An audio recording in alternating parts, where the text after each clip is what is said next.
Brain haemorrhage एक ऐसी condition है जिसमें ब्रेन में मौजूद कोई ब्लड वेसल फट जाती है, जिसकी वजह से ब्रेन में ब्लीडिंग होने लगती है।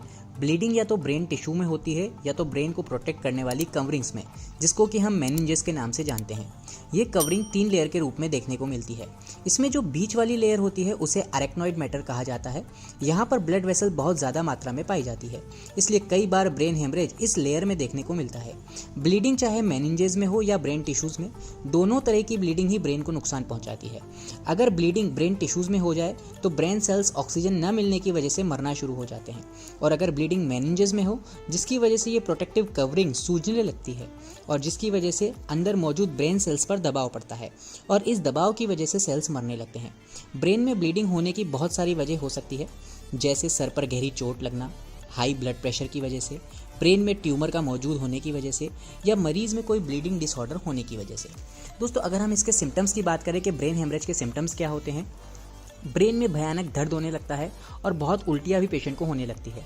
इसके अलावा मरीज को देखने और बोलने में दिक्कत महसूस होती है और साथ ही शरीर की कोऑर्डिनेशन भी खत्म हो जाती है, हाथ पैरों में वीकनेस भी देखने को लगती है। अगर ये सारे सिम्टम्स पेशेंट में देखने को मिलते हैं तो पेशेंट को तुरंत डॉक्टर के पास ले जाना होता है। अगर ज़रा सी भी देर हुई तो पेशेंट की जान जा सकती है। इसका ट्रीटमेंट करने के लिए ये जानना बहुत ज़रूरी होता है कि ब्रेन हेमरेज ब्रेन के किस हिस्से में हुआ है और उससे ब्रेन को कितना नुकसान हुआ है, जिसके लिए डॉक्टर सीटी स्कैन और एमआरआई करते हैं। ज़्यादातर केसेस में ब्लीडिंग को निकालने के लिए सर्जरी परफॉर्म की जाती है, जिसमें पेशेंट के दिमाग में छेद करके ब्लड क्लॉट्स को ड्रेन किया जाता है। ट्रीटमेंट के बाद अगर पेशेंट में कोई फिजिकल एबनॉर्मलिटी देखने को मिलती है, जैसे कोऑर्डिनेशन में दिक्कत आना या हाथ पैर में कमजोरी या बोलने में दिक्कत आना, तो उसके लिए फिजियोथेरेपी पेशेंट को दी जाती है और यह एक लंबा ट्रीटमेंट होता है जो पेशेंट को दिया जाता है ब्रेन हेमरेज के केस में। दोस्तों, उम्मीद करता हूँ आज की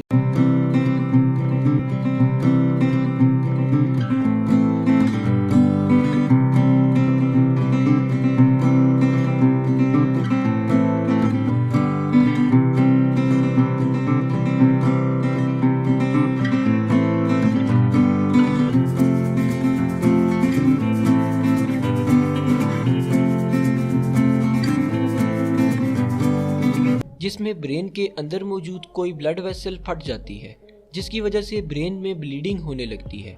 ब्लीडिंग या तो ब्रेन टिश्यूज में होती है या फिर ब्रेन को प्रोटेक्ट करने वाली कवरिंग में। ब्रेन की कवरिंग को मेनिंजेस कहा जाता है और ये कवरिंग 3 लेयर्स पर मुश्तमिल होती है। इन 3 लेयर्स में ये जो मिडल लेयर होती है इसे एरेचोनाइड मैटर कहा जाता है।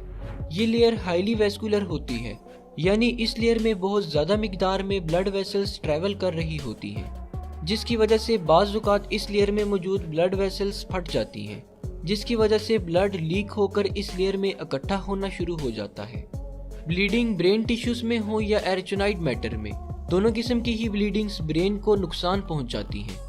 अगर ब्लीडिंग ब्रेन टिश्यूज में हो जाए तो इस केस में ब्रेन के सेल्स ऑक्सीजन न मिलने की वजह से मरना शुरू हो जाते हैं, और अगर ब्लीडिंग ब्रेन की कवरिंग में हो तो इस केस में ब्रेन की कवरिंग ब्लड भर जाने की वजह से स्वेल होने लगती है, जिसकी वजह से अंदर मौजूद ब्रेन के सेल्स पर दबाव पड़ता है और इस दबाव की वजह से इस रीजन के ब्रेन सेल्स मरने लगते हैं। ब्रेन में ब्लीडिंग होने की बहुत सारी कॉजेस हो सकती हैं, जैसा कि सर पर कोई गहरी चोट लग जाना, हाई ब्लड प्रेशर की वजह से ब्रेन की रग फट जाना, ब्रेन में ट्यूमर का मौजूद होना, या फिर मरीज को कोई ब्लीडिंग डिसऑर्डर होना वगैरह। अगर ब्रेन हेमरेज के सिम्टम्स की बात की जाए तो जैसे ही किसी शख्स को ब्रेन हेमरेज होता है उसके सर में शदीद दर्द होने लगता है और इसके साथ वॉमिटिंग भी हो सकती है। इसके अलावा मरीज देखने और बोलने में मुश्किल महसूस करने लगता है और साथ साथ जिस्म की कोऑर्डिनेशन भी खत्म होने लगती है। अगर ये सारी सिम्टम्स किसी शख्स में शो हो रही हों तो इसे फौरन डॉक्टर के पास ले जाना चाहिए, क्योंकि अगर ब्रेन हेमरेज की ट्रीटमेंट में ज़रा सी भी देर हो जाए तो पेशेंट की डेथ भी हो सकती है। ब्रेन हेमरेज को ट्रीट करने के लिए सबसे पहले ये जानना ज़रूरी होता है कि ब्लीडिंग ब्रेन के कौन से हिस्से में हुई है और इससे ब्रेन का कितना हिस्सा डैमेज हुआ है। ये सब चेक करने के लिए डॉक्टर सीटी स्कैन या एमआरआई करते हैं, और जब डॉक्टर्स देख लेते हैं कि ब्लीडिंग किस हिस्से में है और कितनी है तो इसके बाद ट्रीटमेंट शुरू कर दी जाती है। ज़्यादातर केसेस में ब्लीडिंग को निकालने के लिए सर्जरी परफॉर्म की जाती है, जिसमें पेशेंट के स्कल में सुराख करके ब्लड क्लॉट को ड्रेन कर दिया जाता है।